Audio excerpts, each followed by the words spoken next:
I'm Stefan Holt, and this is News 4 Now for Tuesday, November 27th. And we're going to start with a check of the weather. It's going to be cold and blustery tonight, dipping down in the mid-30s. You can expect more of the same come tomorrow.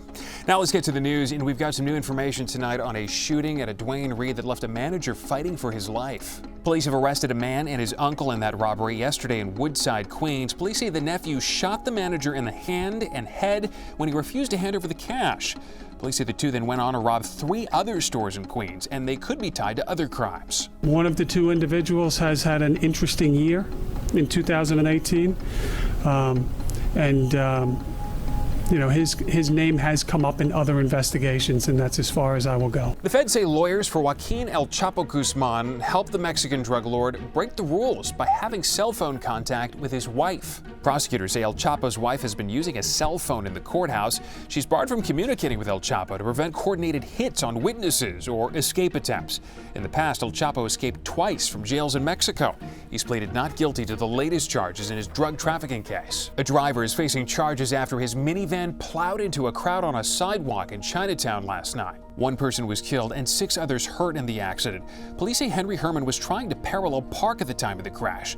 They say the 70-year-old thought his van was in park and mistakenly hit the gas pedal. Take a look at this guy. Police say he posed as an Uber driver and robbed a passenger in the East Village earlier this month. The NYPD says he picked up the passenger on East Houston Street near First Avenue on November 11th. Then he stole the victim's wallet. Police say he spent $650 at a Walmart in New Jersey using the rider's credit card. And finally, we are less than a day away from lighting up the world's most famous Christmas tree. Tens of thousands of people are expected to pack the plaza for the Rockefeller Center Christmas Tree lighting tomorrow night. The NYPD says its security will be tight for the festivities, but expect everything to go off without a hitch. We will have thousands of police officers working. We will have our K9 and mounted units out there as well. If you don't want to fight the crowds, Mario Lopez, Natalie Pasquarello, and I will be kicking off the star-studded event on NBC4 at 7 o'clock. That's all for News 4 Now. Stick around after this for a full report on security at the tree lighting. I'm Stefan Holt. Thanks so much for checking in.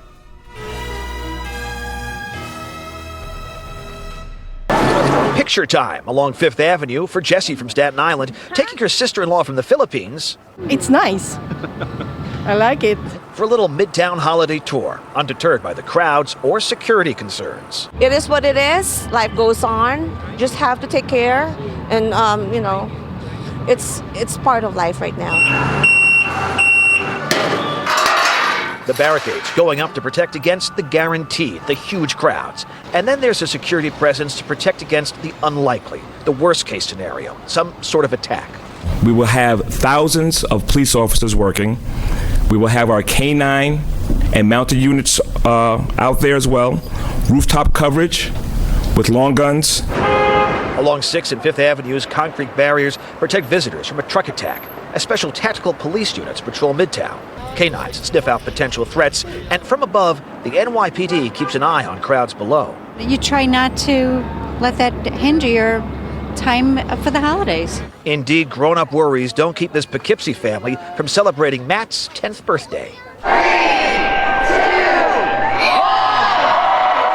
1. Even before the big lighting, like the one you see here from last year, this is the place to be. The tree looks pretty good right now, doesn't it? Uh-huh. What do you think it's going to look like when all those lights go on? It's gonna look, Even better? yeah.